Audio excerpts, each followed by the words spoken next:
What up, y'all? Hey, man, listen, I'm sorry about the lighting. And here in a minute, it's probably going to turn orange and brighten up. So just go ahead and let you know. I believe guy, one of my subscribers named Robert, asked me to do a video and tell how I used to go about getting pills and things like that. And I can actually speak on that, man. Wow. I'm going to tell you what. Um, it was a full time job almost to uh, gather up all the stuff to cook each day. Now I did it nearly every day, so like every day you gotta, and here's what's crazy, man. They they pass all these strict laws and sentencing guidelines to put you in jail for making meth. But what's the first thing you see in every gas station you go in? Zippo lighter fluid, uh, Ronson lighter fluid. How many people y'all see that uses Zippo lighters these days? Not many.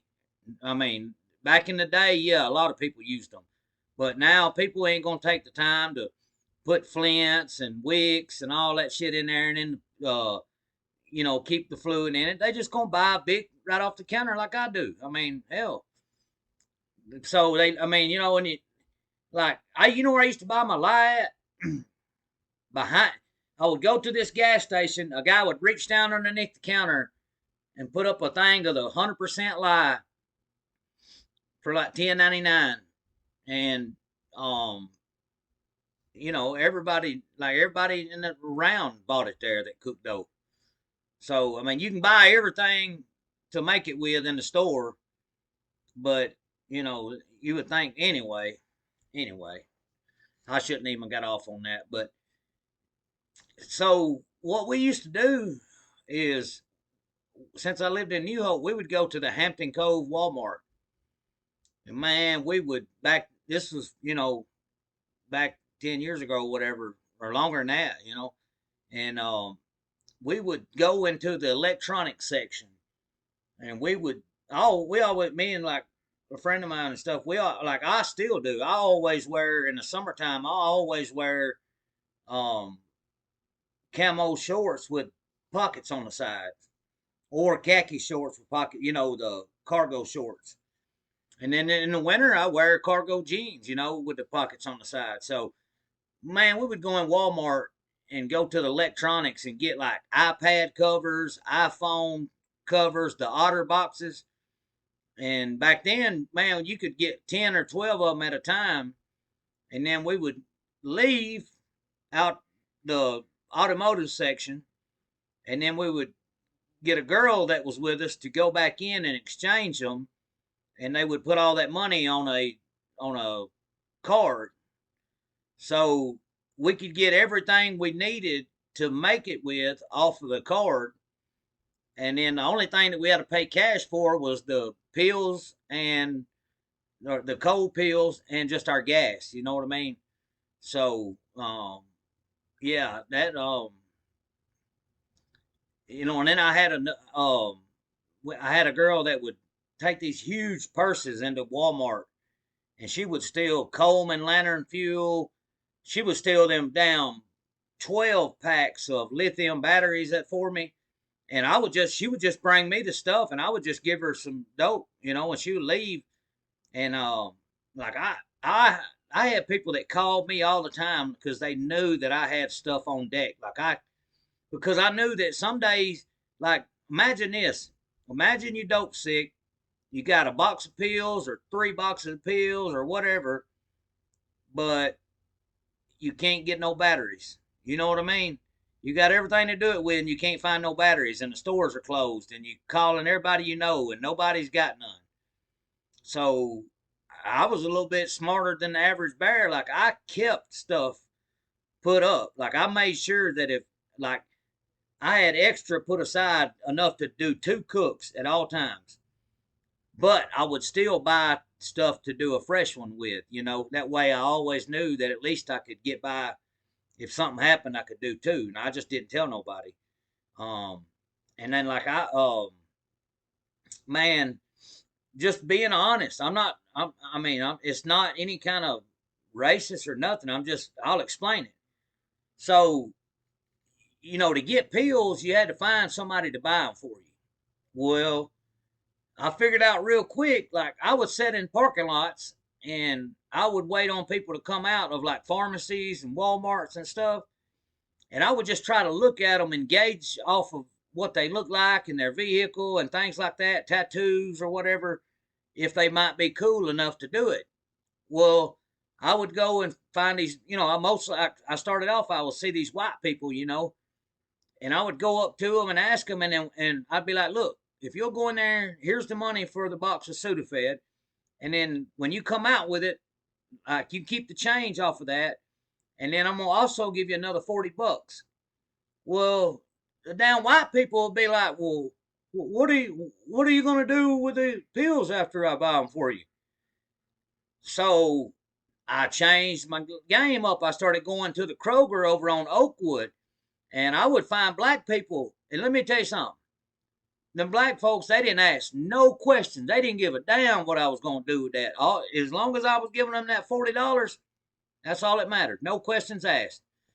So I figured out real quick, like, man, you can go down to Kroger on Oakwood, and if you've got, $120, $160, whatever, you can get a couple boxes easy because, like I said, though, white people, they would always be like, well, what are you going to make? Are you going to make something with this? Black people be like, look here, man, don't, when I go in here, don't run off. You be out here when I come back, And I was a good businessman, so when they come out, I would always pay them straight up, and they didn't ask no questions. They didn't give a damn. Like hey, you giving me $40? All right, I'll do it.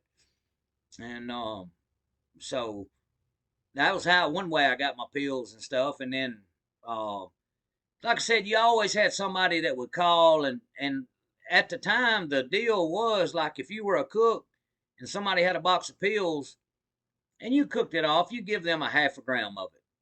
Well, I was a little bit different, man. I would split it with you, like I don't know why. I was just different. Like I would, if you got I could usually get a little over 2 grams out of a box, like 2.1, 2.2, almost the whole thing back, but just a little off. And then like I would just give the other people like a gram, So a lot of people would bring their boxes to me because they knew they could get another half a gram of dope, say, than what anybody else would give them. But I'll tell y'all a little story. One time man, I used the same stuff every time. I mean, I made sure because I found a way that worked. And like I had people that would tell me stuff like, man, I tried to experiment the other night and put so and so in my shake bottle and it didn't work out, ruined my dope. And I'm like, right, because we're not chemists, bro. Like, there's 5 or 6 things right here that if you put them together in a certain order and then let it do its thing, within 30 or 40 minutes, you can pour it off and then gas it and you'll have dope. But if you start experimenting and changing up and trying to it just don't work. So I had a way. I did it the same way every time. I used a 1 liter Dr. Pepper bottle. And then one night I got my friend. It was almost Walmart was about to close. Well, no, it was back when they stayed open. He had to get me home, is what it was. And so I was rushing, and they didn't have any of those 1 liter Dr. Pepper bottles. So I was looking, and I was like, man, I'm going to have to find something. And I usually tried to use Aquafina if they didn't have a Dr. Pepper. But I usually always got Dr. Pepper. So I seen this Evian water bottle. And I looked at the cap and everything, and I thought it was all good. So I got it. And anyway, man, I didn't realize it, but it's not like Coke bottle tops, it had a top like a Gatorade that just kind of latches on and like half turns and it's locked to where a Coke bottle you got to twist it a couple things. So man, I always had this little stool that sat down like this, and my kitchen sink was like right here, and there was a window, and I would set a fan up on the back of the sink blowing out the window. And so when I would burp the bottle, I would hold it up over my head into the fan, and then also that way, if it blew the top off, it would be above my eye level, and it wouldn't get in my eyes. See, so man, I bought that Evian water bottle that night, and dude dropped me off, and I put all this together. Man, I'm so excited. I'm finna get high, and and man, I put everything together and give her a good shake, and get it pumped up. And I sat down on my little stool, and got comfortable and shook it up again, and boy, she's starting to swell, I mean, it was swelling up. Man, when I held that sucker up, I went to burp it, and when I touched that cap, that somebody said, poof! And the damn bottle bounced down and against the oven and back across the kitchen on top of the counter. And I jumped up and snagged it and put the top on it real quick. Well, even after I put the top on it, it was still working some. But what was so weird, everything in it turned pink. Like when I gassed it off, the dope come out red looking. I guess because I'd used that red lantern fuel or whatever. And yeah, it scared the shit out of me. I actually thought, I kept thinking the house was going to catch on fire because usually that lithium battery strips, anyway, I was like, oh man, I was lucky I got the top back on it. And no sooner than I got it dried off or whatever, I did a little bit of it, and it was good. It was red, but it was good. And I had somebody call me, and they was like, hey man, I'm trying to find a little dope. You got any? And I was like, yeah, but it's red. And they're like, oh, hell, you got some of that good shit, like you get from California or something. I'm like, no, no, no, no. Hold up. It's red because the damn lid blew off of it and the chemical process got messed up. And they were like, huh? And I was like, look, try it. If you like it, buy it. If you don't, I'll take it back. So they came over there and I gave it to them. They went out. They was in their car. They did a shot or whatever. Come back in. They was like, "Yeah, let's have it." And but that was the only time that I had one mess up on me. But all the other times, I was good. Had a couple close calls and stuff, but man, I ain't gonna lie to you. You get more addicted to shaking the dope than you do doing it. Like I'm not gonna lie to you. You couldn't pay me. You couldn't pay me a $5,000 to shake one right now. But back in the day, man, I got up in the morning and that's what I was like. Okay, we're gonna get one going today. I mean, like it was every day. And um, it's a wonder, man. It's a wonder. But yeah, we used to rob Walmarts, whatever you had to do, man. Lie, steal, whatever, you know how it is, man. People stealing for you, bring it to you, like, that was a mean game, man. For real, it ruined my life. I mean, it completely ruined my life. Yeah, I'm so glad that I got caught and went to prison when I did because it saved me. It opened my eyes up. Like I told y'all, I'm serious. I didn't become a man until I done got to Ventress and had been there for a little bit and seen a few things happen. And then, once I realized, all right, I can survive this, then, it was different. You know, I but I changed. Like I told myself, like, man, hell no, I ain't going back to that, like, um, and I didn't. I ain't shook one since. Not one time. Let's see.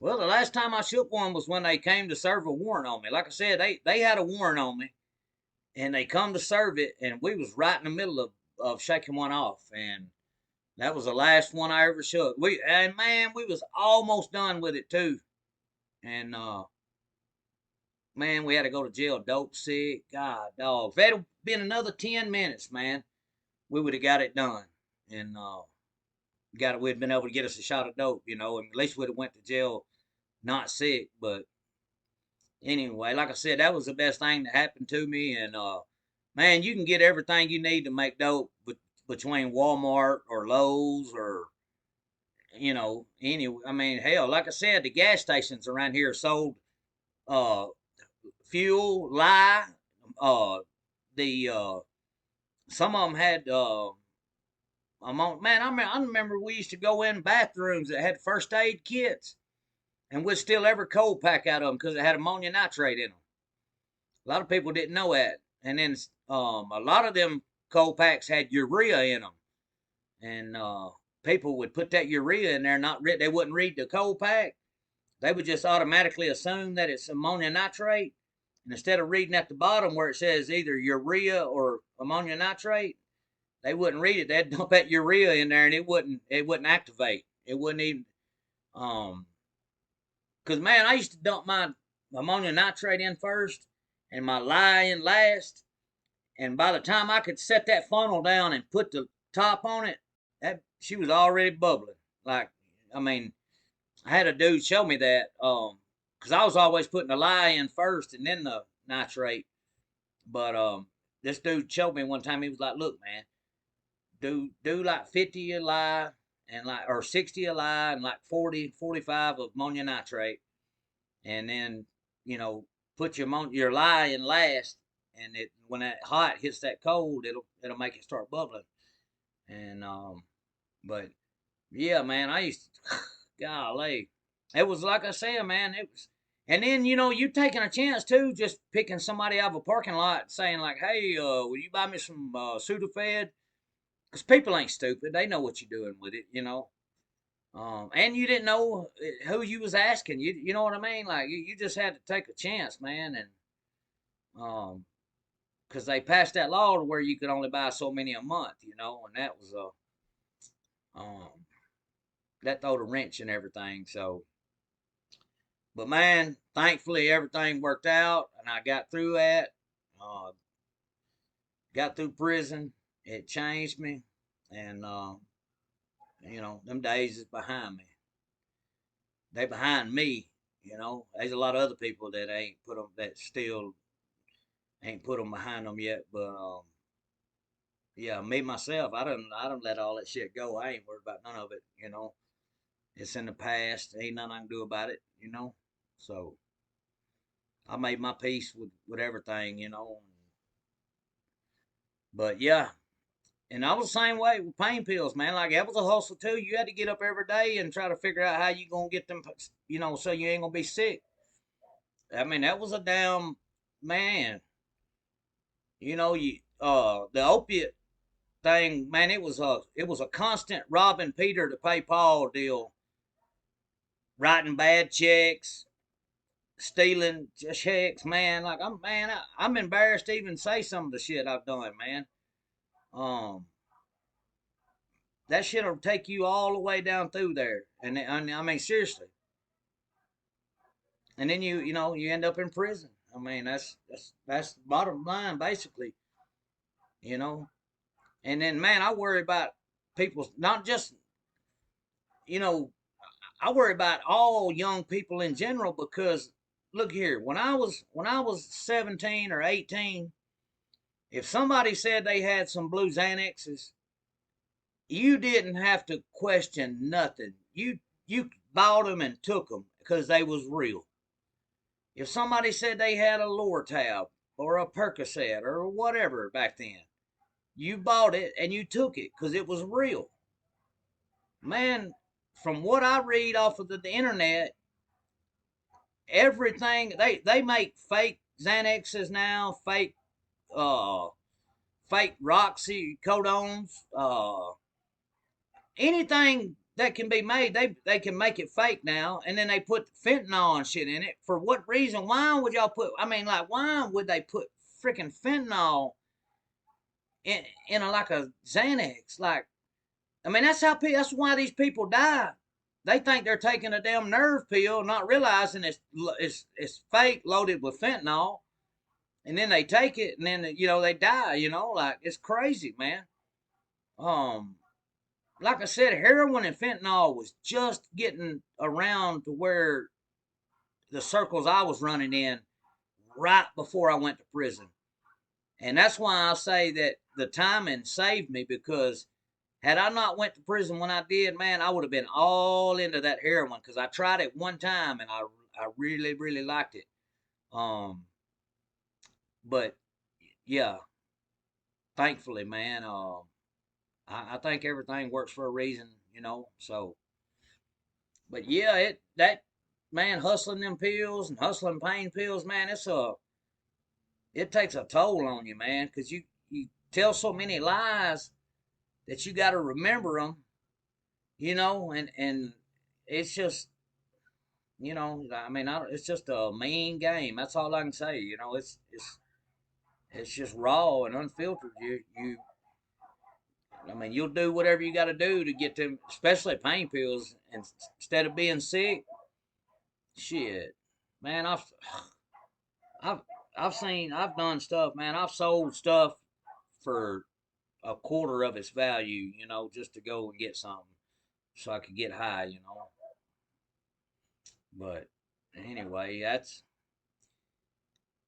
pretty much the gist on that, man. Was you know, uh, I had people helping me, and we would, you know, like I said, jack Walmart, because which it was a fucked up way of thinking about it, but I was always like, you know, well, hell, Walmart's got plenty of money, you know, and so that was our way of justifying it, to not feel bad about stealing, because we would say, you know, Walmart's billionaires or whatever, so what, it ain't gonna hurt them to lose, you know, $30 worth of stuff. But in all reality, I was wrong to being there stealing and shit. But anyway, I learned from it, so I guess that's all you can ask, you know. If you We all gonna make mistakes in life, but as long as you learn from them, that's all. That's all. That's what I try to, you know, teach or preach, is just that, you know, we all gonna mess up, but, you know, do you learn from it or do you keep doing it? If you keep doing it, then it's not a mistake; it's a choice, you know. But anyway, I ain't gonna keep rambling on, y'all. Man, I appreciate y'all for real. And like I said, all y'all got to do is ask me in the comments to tell you about, you know, what I did and all that. And I'm glad to, you know, try to talk on it. And I hope that I covered it enough, you know, of what you was wanting. So, all right then, y'all. I'm gonna get on out of here.